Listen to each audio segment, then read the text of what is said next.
Hey, before you reheat that leftover rice tonight, I need you to stop for 1 second. As a doctor, I've seen patients come into the ER with symptoms they swear came out of nowhere.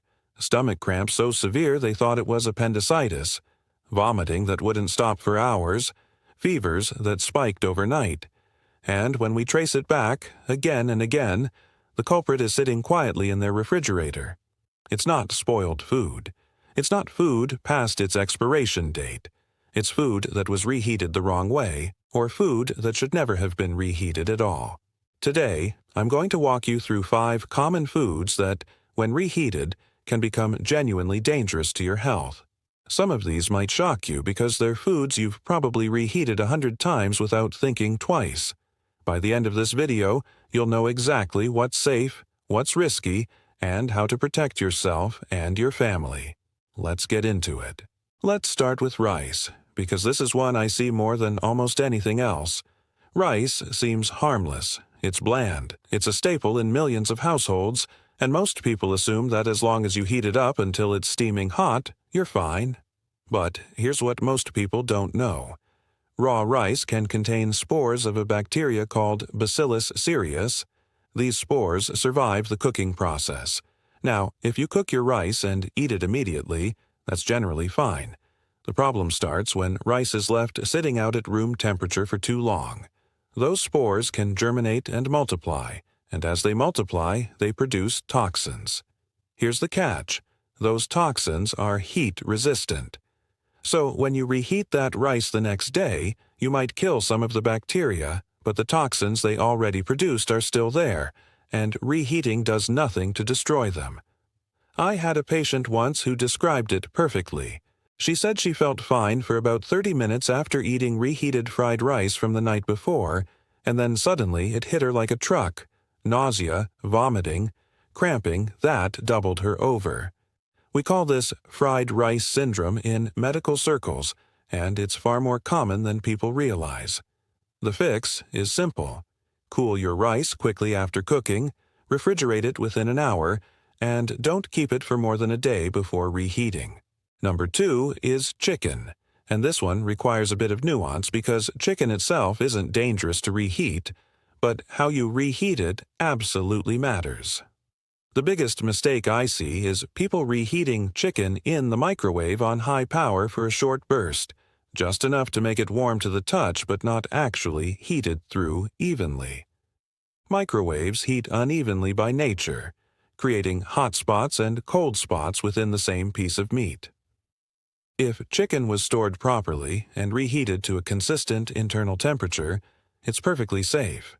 But if it's only partially reheated, any bacteria that developed during storage, things like Salmonella or Campylobacter, aren't fully destroyed.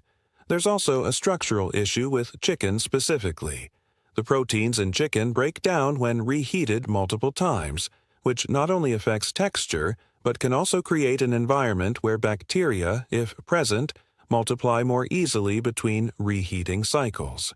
Think about a buffet-style restaurant that keeps reheating the same tray of chicken throughout the day.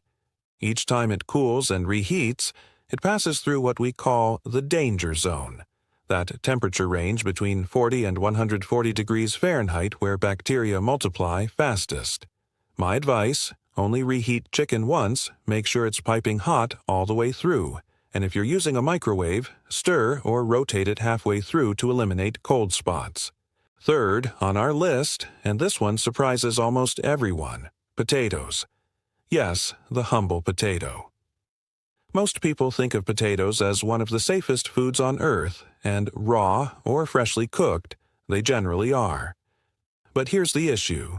When potatoes are cooked and then left at room temperature, especially if they're wrapped in foil or kept in an airtight container, they create the perfect low-oxygen environment for a particularly nasty bacteria called Clostridium botulinum, the same bacteria responsible for botulism. This bacteria thrives in environments without oxygen, and a wrapped, cooked potato sitting on a counter is exactly that. The toxin it produces is one of the most potent natural toxins known to science, and unlike the rice toxin I mentioned earlier, this one can cause severe neurological symptoms: blurred vision, difficulty swallowing, muscle weakness, and in extreme cases, respiratory failure. I want to be clear, this is rare, but it's serious enough that it's worth knowing about. Picture this scenario. Someone bakes a batch of potatoes for a barbecue, wraps the leftovers in foil while they're still warm, and leaves them on the counter overnight because they forgot. The next day, they reheat and eat them, completely unaware of what's been growing inside that foil. The fix here is straightforward. Never store cooked potatoes wrapped in foil at room temperature. Refrigerate them promptly, unwrapped or loosely covered, and reheat thoroughly before eating. Fourth, let's talk about mushrooms, because this is one that even health-conscious people get wrong. Mushrooms are packed with proteins and enzymes, and once they're cooked, those proteins begin to break down fairly quickly. The real issue isn't the mushrooms themselves becoming toxic from reheating in the way rice or potatoes can. It's more about how quickly they degrade once cooked. Mushrooms have a high water content and a delicate protein structure, which means that if they're left out at room temperature even for a couple of hours, bacterial growth can accelerate rapidly compared to many other vegetables. When you then reheat mushrooms that have been sitting out too long, you're essentially reheating a food that's already become a breeding ground for bacteria, and reheating won't undo that. I've had patients describe eating reheated mushroom pasta from the fridge and experiencing digestive upset within an hour.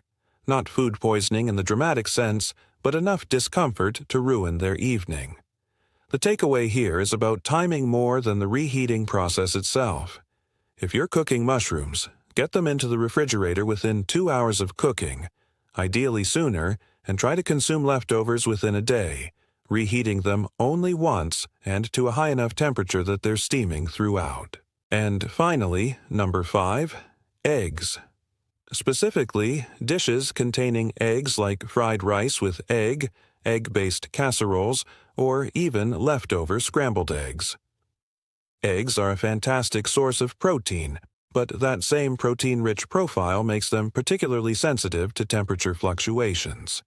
When eggs are cooked and then reheated, especially in a microwave, the proteins can denature unevenly, and if the eggs weren't cooled and stored properly to begin with, any bacteria present, again, often Salmonella, can survive in those undercooked, unevenly heated pockets.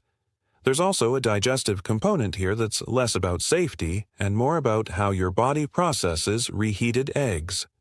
The texture and protein structure changes can make reheated eggs harder for some people to digest, leading to that bloated, heavy feeling. I remember a patient telling me she always felt nauseous after eating leftover quiche the next day, even though it tasted fine. When we talked through her storage and reheating habits, it turned out she was leaving the quiche on the counter to cool for hours before refrigerating it. Plenty of time for bacteria to establish themselves before she even put it away. The solution is the same theme you've heard throughout this video. Cool quickly, refrigerate promptly, reheat thoroughly and only once, and pay attention to how evenly your microwave is actually heating the food. So let's bring this all together. Rice, chicken, potatoes, mushrooms, and eggs. 5 foods that are staples in kitchens all over the world, and 5 foods that, with the wrong handling, can turn a simple meal into a trip to urgent care. Notice that the common thread running through every single one of these isn't really about reheating itself. It's about everything that happens before you reheat. How quickly did you cool the food? How long did it sit at room temperature? How was it stored? And when you do reheat it, are you actually heating it through evenly, or just warming the surface while the inside stays at a temperature where bacteria are perfectly happy? These are small habits, but they make an enormous difference. I'm not telling you any of this to scare you away from leftovers. Leftovers are practical, they save money, and they reduce food waste. All of which are good things. What I want is for you to handle them with the same care you'd give to cooking the food in the first place. A few extra minutes of attention, cooling food faster by spreading it out on a tray, refrigerating within an hour or 2, reheating to a consistent internal temperature, and not reheating things multiple times, can be the difference between a normal Tuesday and a night spent in the bathroom, or worse, the emergency room. If this video gave you something to think about, do yourself a favor and share it with someone in your life who reheats leftovers every single day, because chances are they're making at least one of these mistakes without even knowing it. And if you want more practical, doctor-backed advice on everyday health habits that actually matter, make sure you're subscribed because I cover topics just like this regularly. Take care of yourselves. Be a little more mindful in that kitchen tonight, and I'll see you in the next one.